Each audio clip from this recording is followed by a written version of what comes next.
हमने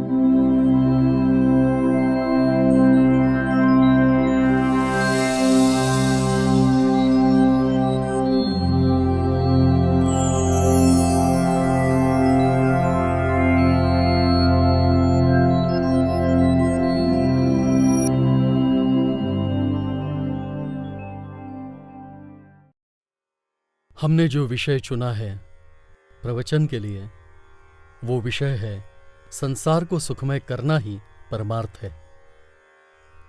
संसार को सुखमय करने के लिए जीवन जीना एक कला है, यह आपको पहले ध्यान में रखना चाहिए। और कला कहने पर किसी भी कला को हासिल करने के लिए उसका अभ्यास करना पड़ता है और उसके लिए मार्गदर्शन जरूरी है, यह भी हमें समझ लेना चाहिए। और इसलिए जीवन जीना एक कला है। जैसे संगीत एक कला है, उसी तरह जीवन भी एक प्रकार की कला है, संगीत है। और मैंने कहा था कि जैसे संगीत के 7 स्वर होते हैं, वैसे ही हमारे जीवन संगीत के भी 7 स्वर हैं। पहला स्वर है विश्व, दूसरा है हमारा परिवार, तीसरा स्वर है शरीर, चौथा स्वर है इंद्रियां, पांचवा बहिर्मन, छठा अंतर्मन और 7वां स्वर है परमेश्वर। ये 7 स्वर हमारे जीवन संगीत के हैं। और जीवन संगीत के ये जो 7 स्वर हैं, उन्हें हमें अच्छी तरह इस्तेमाल करना आना चाहिए। उनमें से यदि एक भी सुर आपने गलत तरीके से छेड़ा, थोड़ा भी कसूर किया, तो आपका संपूर्ण गीत, आपका संपूर्ण जीवन बेसुरा हो जाएगा और विकट हो जाएगा। और इसलिए जीवन संगीत के ये जो 7 स्वर हैं, उनमें पहला स्वर यानी विश्व, इसे हमने विस्तार पूर्वक देखा।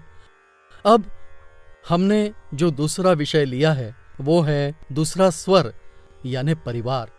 हमारा ये जो परिवार है, ये परिवार मैंने पिछले प्रवचन में कहा था कि त्रिकोणीय, चौकोना, पंचकोना या षटकोणीय हो सकता है। और परिवारों में पहले के जमाने में जॉइंट फैमिली होती थी, जो अब नहीं है, अब केवल विभक्त फैमिली रह गई हैं। और हमारी ये जो परिवार व्यवस्था है, उस परिवार व्यवस्था में हम परिवार व्यवस्था जिसे कहते हैं, वो हमारे जीवन का एक महत्वपूर्ण घटक है। इसलिए परिवार की ओर देखने का जो दृष्टिकोण है, वो यदि विकृत होगा तो हमसे विकृति उत्पन्न होगी। और एक बार विकृति उत्पन्न हुई तो उसमें से सभी प्रकार का अनिष्ट, जिसे हम कहते हैं, वो अनिष्ट परिस्थिति उत्पन्न होती है। इसलिए आज यदि हम देखें तो परिवार की ओर देखने की दृष्टि ही मनुष्य की अत्यंत विकृत हो गई है। पत्नी की ओर देखने की दृष्टि, बच्चों की ओर देखने की दृष्टि, माता पिता की ओर देखने की दृष्टि, पति की ओर देखने की दृष्टि, पड़ोसी की ओर देखने की दृष्टि, रिश्तेदारों की ओर देखने की दृष्टि, मित्रों की ओर देखने की दृष्टि, ये सब यदि हम देखें तो हमें दिखाई देगा कि परिवार कहने पर हम परिवार के संदर्भ में अनेक चीजें आती हैं, परिवार के दायरे में अनेक चीजें आती हैं। और इसलिए परिवार ये जो प्रकार है, उस परिवार में हम छोटे से बड़े होते हैं। परिवार में जीवन जीते समय हमारा बचपन, हम जन्म लेते हैं, बचपन, हमारी शिक्षा, पालन पोषण, संवर्धन, ये सभी बातें हमारे परिवार में होती है। और इसलिए परिवार में ये सब होते समय हम परिवार का एक घटक हैं। प्रमुख शब्द का प्रयोग मैं नहीं कर रहा हूं। परिवार में हर एक व्यक्ति महत्वपूर्ण घटक होता है। इसमें एक प्रमुख और अन्य सभी अलग हैं, ऐसी कोई बात नहीं, सभी महत्वपूर्ण होते हैं। और परिवार के सभी घटक जो हैं, यानी माता और पिता, बेटा और उसकी पत्नी, या पोता पोती, ये जो सारी परिवार की जो व्यवस्था है, उसमें हर एक बच्चा, हर एक व्यक्ति उस परिवार का महत्वपूर्ण होता है। और इसलिए उसे क्यों महत्व देना है, उसकी बात क्यों सुननी है, हमें सब कुछ समझ में आता है। पत्नी को कुछ बोलने का अधिकार नहीं है, उसे केवल खाना बनाना है। इस प्रकार की भाषा का जब हम प्रयोग करते हैं और सुनते हैं तब मन व्यथित होता है। हकीकत में समझते तो सभी हैं, सभी को समझ में आता है। अजी इतना ही नहीं, कुत्ते तक को समझ में आता है। आपके घर में यदि कुत्ता होगा तो उस कुत्ते को भी समझ में आता है। उसे बोलना नहीं आता, यही उसकी समस्या होती है, बाकी उसे सभी कुछ समझ में आता है। तो कहने का तात्पर्य यह है कि जहां कुत्तों की समझ में आता है, क्या वह मनुष्य को समझ में नहीं आएगा? ऐसा हो सकता है। और बच्चों की समझ में नहीं आएगा, ऐसा हो सकता है। तो कहने की बात यह है कि परिवार का हर एक सदस्य महत्वपूर्ण व्यक्ति है, महत्वपूर्ण घटक है। यह हमें पहले ध्यान में रखना चाहिए। और एक दूसरे से हमारा जो बर्ताव है, वो बर्ताव एक दूसरे का सम्मान करने वाला होना चाहिए। अजी अपमान कोई भी किसी का भी आसानी से कर सकता है। इसीलिए मैंने पिछले प्रवचन में कहा था कि अपमान करने के लिए अक्ल की जरूरत नहीं है, परंतु सम्मान करने के लिए समझदारी आवश्यक है। अपमान करने के लिए अक्ल की जरूरत नहीं, परंतु सम्मान करने के लिए समझदारी आवश्यक है। और यह समझदारी लोगों में नहीं होती। आज यदि हम देखें तो परिवार में लड़ाई झगड़े बखेड़े होते हैं। कारण क्या है? उसका एक ही कारण है कि हमें एक दूसरे का सम्मान करना चाहिए। यही बात हमें समझ में नहीं आती। एक दूसरे का अपमान करने की ओर हमारी प्रवृत्ति होती है, एक दूसरे के दोष देखने की ओर हमारी प्रवृत्ति होती है। और मैं ही महान, बाकी सभी बिल्कुल गौण हैं, मुझे ही सब समझ में आता है और कोई मेरी बातों में दखल अंदाजी ना करें, मेरा मैं देख लूंगा।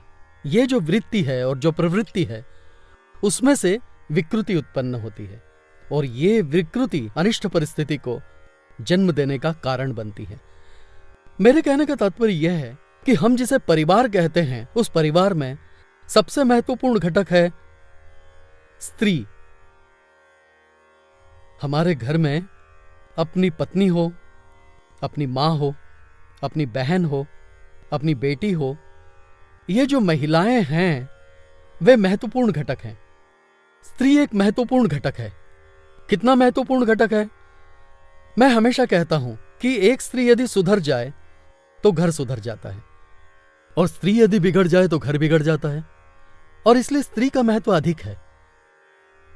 स्त्री का महत्व कितना है कि यदि एक अलग दृष्टि से बताएं स्त्री का महत्व, तो हम सभी लोग जन्म लेते हैं ना वो स्त्री की कोख से। गौर कीजिए मैं जो कह रहा हूं, हम सभी लोग जन्म लेते हैं स्त्री की कोख से। अब स्त्री की कोख से जब हम जन्म लेते हैं तब हमें पहली संगत अगर किसी की मिलती है तो वो मां की। मैं जो कह रहा हूं वो बहुत महत्वपूर्ण है। गौर कीजिए कि हमें जो पहली संगत जो मिलती है ना, वो है मां की, अन्य किसी की नहीं मिलती। पहली संगत हमें मां की मिलती है, और मां की संगत जो मिलती है उस पर हमारा भविष्य निर्भर होता है, ऐसा मेरा कहना है। मैं जो कह रहा हूं उस पर गौर कीजिए। मां का महत्व, स्त्री का महत्व कितना महान है, कितना प्रगल्भ है। इसे आप समझिए कि हमारा जब जन्म होता है तब हमें पहली संगत मिलती है मां की, यानी स्त्री की। मां की ये जो संगत हमें मिलती है, तब मां यदि मूर्ख हो, अज्ञानी हो, अशिक्षित हो, कुसंस्कारी हो, तो वो बच्चों को क्या शिक्षा देगी, क्या सीख देगी और क्या संस्कार देगी? वो शिक्षा नहीं दे सकती, सीख नहीं दे सकती, संस्कार नहीं दे सकती, और उसका असर उस बच्चे पर होता है। बच्चे यदि बिगड़ते हैं तो मैं मां को दोष देता हूं, क्योंकि मां को जो करना चाहिए वो उसने नहीं किया, इसलिए बच्चे बिगड़ जाते हैं। कहने का तात्पर्य यह है कि मां पर, स्त्री पर सब कुछ निर्भर है, यह आपको समझना चाहिए। यदि बच्चे का भविष्य मां पर निर्भर है, और ये जो बच्चे हैं वे राष्ट्र के भावी नागरिक हैं, ये सारे लिंक यदि हम देखें तो हमारी समझ में आएगा कि राष्ट्र के ये होने वाले नागरिक यही यदि बिगड़ गए तो राष्ट्र का क्या होगा? राष्ट्र की दुर्दशा हो जाएगी। परंतु इन्हीं बच्चों ने यदि अच्छी शिक्षा प्राप्त की, बड़े बड़े क्षेत्रों में उन्होंने नाम कमाया, उन्होंने रिसर्च किया, डॉक्टर बन गए, इंजीनियर बन गए, विभिन्न क्षेत्रों में यदि उन्होंने उड़ान भरी तो राष्ट्र को उच्चतम स्थान प्राप्त होगा, इसका हमें विचार करना चाहिए। मेरा क्या कहना है कि स्त्री का महत्व अधिक है, ये मेरा कहना है, क्योंकि हमें पहली संगत मिलती है हमारी माँ की, और इसलिए माँ सुशिक्षित होनी चाहिए और सुसंस्कारी होनी चाहिए। उसके लिए प्रयास करने चाहिए। उसके लिए प्रयास किसे करने चाहिए? सभी को करने चाहिए। सरकार को करने चाहिए, सामाजिक संस्थाओं को करने चाहिए, राजनेताओं को करने चाहिए, शिक्षा अधिकारियों को करने चाहिए, सभी को, संक्षेप में धर्म मार्तंडों को करना चाहिए, सभी को यह कार्य करना चाहिए। परंतु आज सब विपरीत दिखाई पड़ता है।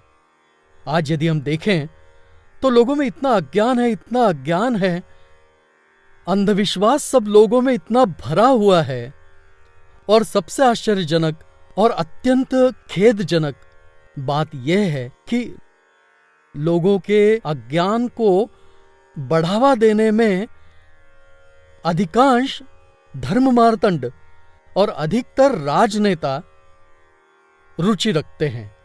लोगों का अज्ञान दूर करने के बजाय उनका अज्ञान बढ़ाना, लोगों का अंधविश्वास कम करने के बजाय उनका अंधविश्वास बढ़ाकर अपना स्वार्थ पूरा करना, ऐसा काम सर्वत्र बड़े पैमाने पर हो रहा है। यह बहुत बुरी बात, अनिष्ट बात है, और इसलिए हर एक महिला को सुशिक्षित और सुसंस्कारी होना ही चाहिए। तो उसके लिए क्या करना चाहिए? जो करना पड़े वो करना चाहिए। उसके लिए जो करना पड़े वो करना चाहिए। फिर हमारे पास पैसे नहीं है, हमारे पास फलाना नहीं है, हमारे पास अमुक नहीं है, ये बातें गलत है। पैसे नहीं है ऐसा हम कहते हैं, पैसे होते हैं, परंतु कहां है वही एक प्रश्न है। समझे? पैसे नहीं होते ऐसा नहीं है, परंतु कहां पर है वही एक प्रश्न है। सब कुछ होता है, परंतु उसे इस्तेमाल करना, उसका उपयोग करना, लोगों के भले के लिए उसका उपयोग करना, यह बात ही हमें पता नहीं। और उसका परिणाम यह होता है कि स्त्री यदि अशिक्षित और कुसंस्कारी हो तो वो अपने परिवार का तो विनाश करती ही है, साथ ही समाज और राष्ट्र का भी विनाश करती है। ये यदि हमारी समझ में अच्छी तरह से आ जाए तो स्त्री का महत्व परिवार में कितना है यह आपकी समझ में आ जाएगा। इसलिए हर एक स्त्री जीवन विद्या के दृष्टिकोण से अत्यंत ही महत्वपूर्ण घटक है। फिर जिसे हम स्त्री कहते हैं यानी अपनी पत्नी, उसके सभी रोल यदि हम देखें हमारे परिवार में तो हमें समझ में आएगा कि वो अनेक काम करती है। वो हमारे खान पान की व्यवस्था करती है, वो हमारा घर संभालती है, वो हमारे बच्चों को शिक्षा देने का प्रयास करती है, वो हमारा पैसों का व्यवहार देखती है। ऐसे अनेक प्रकार के व्यवहार वो हमारे परिवार में करती है। अब ये सारे व्यवहार करने के लिए क्या समझदारी की जरूरत नहीं है? ये सारे व्यवहार करने के लिए क्या शिक्षा की जरूरत नहीं है? ये सारे व्यवहार करने के लिए क्या सुसंस्कारों की जरूरत नहीं है? ये सभी अत्यंत आवश्यक हैं। परंतु आज हमारे देश में लाखों लोग अशिक्षित हैं, इतना ही नहीं, निरक्षर हैं, उन्हें दस्तखत करना तक नहीं आता। ऐसे करोड़ों लोग हमारे राष्ट्र में हैं। फिर इस राष्ट्र का भविष्य क्या है? मेरे कहने का तात्पर्य यह है कि इस राष्ट्र का भविष्य क्या है। आज मजे की बात यह है कि बच्चों को जन्म देते रहना, बच्चों की संख्या बढ़ाते रहना कुछ लोगों का ध्येय बन गया है। वे ऐसा विचार भी नहीं करते कि हम यदि बच्चों की संख्या बढ़ाते ही रहें तो उसमें हमारा ही नुकसान है, हमारे समाज का नुकसान है, राष्ट्र का नुकसान है। ऐसा भी विचार नहीं करते, केवल बच्चों को जन्म देते रहना। कारण क्या है? ये बच्चे परमेश्वर की देन है। माना कि वे देन है, बच्चे परमेश्वर की देन है, ये मान्य है, परंतु हमें कितने बच्चों को जन्म देना है यह भी हमें ही तय करना चाहिए। क्योंकि हमें जो बुद्धि नाम की देन मिली है वो भी प्रकृति ने ही दी है, वो परमेश्वर ने ही दी है। और परमेश्वर कहते हैं उस देन का तुम उपयोग करो, उस बुद्धि का तुम उपयोग करो, और अपने कितने बच्चे होने चाहिए उसका भी विचार करो। क्या हम उन्हें पाल पोस पाएंगे? समाज उन्हें पाल पोस पाएगा?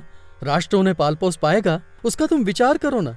तो कहने का तात्पर्य यह है कि देव धर्म के नाम पर कुछ भी करते रहना और हम ईश्वर के बड़े भक्त हैं ऐसा समझना, यह प्रकार हमारे राष्ट्र में बड़े पैमाने पर चल रहा है। यह मैं इसलिए कह रहा हूं कि स्त्री का महत्व हमें ध्यान में लेना चाहिए कि बच्चे का जन्म होने के बाद उसे पहली संगत मां की मिलती है और संगत मनुष्य के जीवन को गति देती है। गौर कीजिए, फिर वो ऊर्ध्वगति हो या अधोगति हो, मनुष्य के जीवन को गति देने का सामर्थ्य संगति में होता है।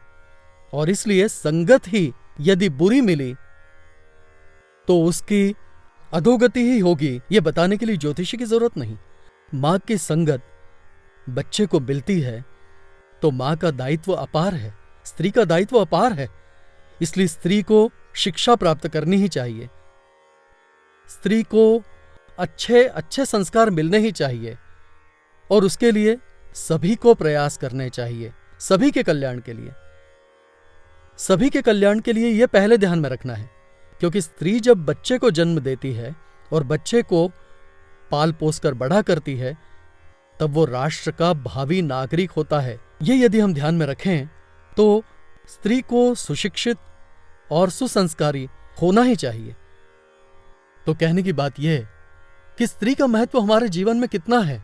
संगत का महत्व एक बार समझ में आ जाए तो स्त्री का महत्व समझ में आ जाएगा। और इसलिए हमारे बच्चों को उन्हें 8 साल तक स्त्री की यानी मां की संगत मिलती है, मां के संस्कार उस बच्चे को मिलते हैं, मां जो कहती है वो बच्चे सुनते हैं और मां जो भी कहती है वही बच्चों के लिए सत्य होता है। इस पर गौर करें, मां जो कहती है वो सत्य होता है, क्योंकि मां ही उसके लिए देवता समान होती है। और इसलिए 8 साल तक उस बच्चे को जो संस्कार मिलेंगे, उसे जो शिक्षा मिलेगी, उसे जो सीख मिलेगी, वो उसके लिए जीवन भर की पूंजी रहेगी। इसे ध्यान में रखना है, उसके लिए जीवन भर की पूंजी रहेगी। पहले 8 सालों में जो संस्कार मिलते हैं वे महत्वपूर्ण होते हैं, वे सीमेंट कंक्रीट हो जाते हैं, क्योंकि 8 सालों तक हमारे भीतर का अंतर्मन यानी जिसे हम सबकॉन्शियस माइंड कहते हैं वो एक्टिव होता है। केवल एक्टिव ही नहीं, वो रिसेप्टिव होता है। और इसलिए एक्टिव और रिसेप्टिव जो हमारा सबकॉन्शियस माइंड यानी अंतर्मन है, उस अंतर्मन पर जो संस्कार होते हैं, उसे जो सीख मिलती है और जो शिक्षा मिलती है, वो सीमेंट कंक्रीट हो जाता है। और उन 8 सालों में उसे जो मिलता है उस पर उसका भविष्य निर्भर होता है, उस पर उसका संपूर्ण भविष्य निर्भर होता है। और उसका भविष्य यानी राष्ट्र का भविष्य, उसका भविष्य यानी समाज का भविष्य, उसका भविष्य यानी परिवार का भविष्य, उसका भविष्य यानी हमारा भविष्य। और इसलिए स्त्री की ओर हमें कौन सी दृष्टि से देखना चाहिए, ये यदि हमने समझ लिया तो स्त्री को संस्कारी और सुशिक्षित होना ही चाहिए। उसे शिक्षा मिलती है या नहीं, उसका ध्यान रखना सभी का काम है। और इसलिए कई बच्चे, विशेषतः लड़कियां, शिक्षा अधूरी छोड़ देते हैं। कितनी लड़कियों से मैं पूछता हूं तुमने कितनी पढ़ाई की है, वह कहती है मैंने 8वीं तक पढ़ाई की है, दूसरी कहती है मैंने 10वीं तक पढ़ाई की है, फिर आगे क्या मैंने पढ़ाई छोड़ दी। मुझे ऐसी अनेक लड़कियां मिली हैं। अब मैं हर उस लड़की से कहता हूं कि शिक्षा महत्वपूर्ण है, संस्कार महत्वपूर्ण है, और इसलिए किसी भी स्थिति में कर्जा लो परंतु शिक्षा प्राप्त करो, ऐसा मैं कहता हूं। किसी भी स्थिति में शिक्षा मिलनी ही चाहिए।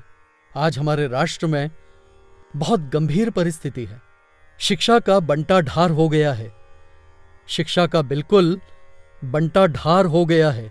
और इसलिए परीक्षाओं के समय बच्चों से रिश्वत ली जाती है, परीक्षाओं के पेपर लीक हो जाते हैं, परीक्षा में कॉपी करने को मिलती है। ये सब यदि हम देखें तो शिक्षा का बंटा ढार हो गया है। आज की शिक्षा जो है आज पैसा कमाने का माध्यम बन गई है। ये यदि हम देखें तो इस राष्ट्र का भविष्य कितना गंभीर है, यह हमारी समझ में आ जाता है। ठीक है, कहने का तात्पर्य यह है कि स्त्री को सुशिक्षित और संस्कारी होना ही चाहिए, क्योंकि उसकी संगत छोटे बच्चे के जन्म से लेकर ही नहीं, उसकी कोख में होने से लेकर मां की संगत उस बच्चे को मिलती है। और पहले 8 साल उसके जीवन के दृष्टि से, पारिवारिक जीवन की दृष्टि से और राष्ट्र के जीवन की दृष्टि से अत्यंत महत्वपूर्ण है, अत्यंत महत्वपूर्ण है। उसका भविष्य हमारा भविष्य है, उसका भविष्य राष्ट्र का भविष्य है। और इसलिए हमारे बच्चे सुसंस्कारी हों, हमारे बच्चे राष्ट्र के अच्छे नागरिक बने, ऐसा यदि हम चाहते हों तो स्त्री को सुसंस्कारी और सुशिक्षित होना चाहिए। यह मैं पुनः पुनः क्यों कहता हूं? क्योंकि आज हम यदि हमारी परिस्थिति देखें तो अनेक महिलाएं आज अत्यंत अशिक्षित, निरक्षर, दस्तखत भी करना जिन्हें नहीं आता ऐसी हैं। दरिद्रता तो इतनी अधिक है कि शिक्षा लेने के लिए उनके पास पैसे ही नहीं। आज पैसे वाले लोग ही शिक्षा प्राप्त कर सकते हैं। आज कैपिटेशन फीस, बच्चों की यूनिफॉर्म देखें, बच्चों की फीस, यदि ये सब हम देखें तो बच्चों के लिए शिक्षा प्राप्त करना और बच्चों को शिक्षा दिलाना, ये बात इतनी कठिन हो गई है कि इन बच्चों का आगे क्या होगा और इस राष्ट्र का आगे क्या होगा, इसी की चिंता होती है। मेरे कहने का तात्पर्य यह है कि इसके लिए कुछ करना आवश्यक है और वो भी सभी को करना चाहिए। केवल सरकार को करना चाहिए ऐसा सोचने से नहीं चलेगा। सरकार को करना चाहिए, धर्म मार्तंडों को करना चाहिए। धर्म मार्तंडों की जिम्मेदारी बहुत बड़ी होती है।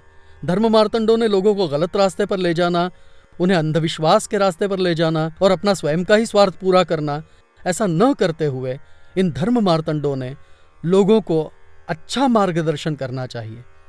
उन पर हमेशा सुसंस्कार हो, इस प्रकार की व्यवस्था करनी चाहिए। उन्हें अच्छी शिक्षा प्राप्त हो, ऐसी व्यवस्था करनी चाहिए। और इसके लिए जो करना आवश्यक है वो करना ही चाहिए, उसका कोई विकल्प नहीं। फिर आप किसी भी प्रकार के एक्सक्यूज, जिन्हें हम कहते हैं, यानी बहाने बनाने से नहीं चलेगा तथा बहाने ढूंढने से नहीं चलेगा।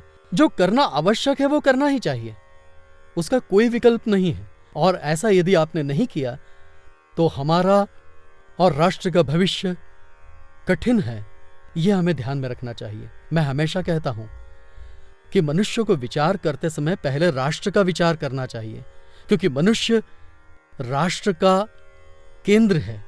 और इसलिए हमने यदि राष्ट्र का विचार किया तो हमारा विचार, हमारा उच्चारण, हमारा आचरण, ये तीनों बातें राष्ट्र हित, राष्ट्र कल्याण, राष्ट्र समृद्धि, राष्ट्र संरक्षण और राष्ट्र प्रगति की दृष्टि से ही होना चाहिए। और इसलिए ये सब करना है या नहीं करना है, ये तुम पर निर्भर है, क्योंकि तुम ही हो अपने जीवन के शिल्पकार। ओम शांति शांति शांति।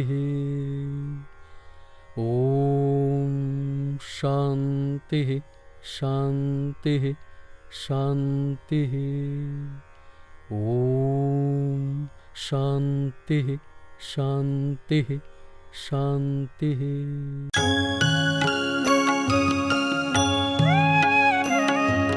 हे ईश्वर सबको सन्मति दे, आरोग्य दे, सबको सुख दे, आनंद और ऐश्वर्य दे, सबका भला कर, कल्याण कर, रक्षण कर और तेरा मीठा नाम मुख में निरंतर रहने दे।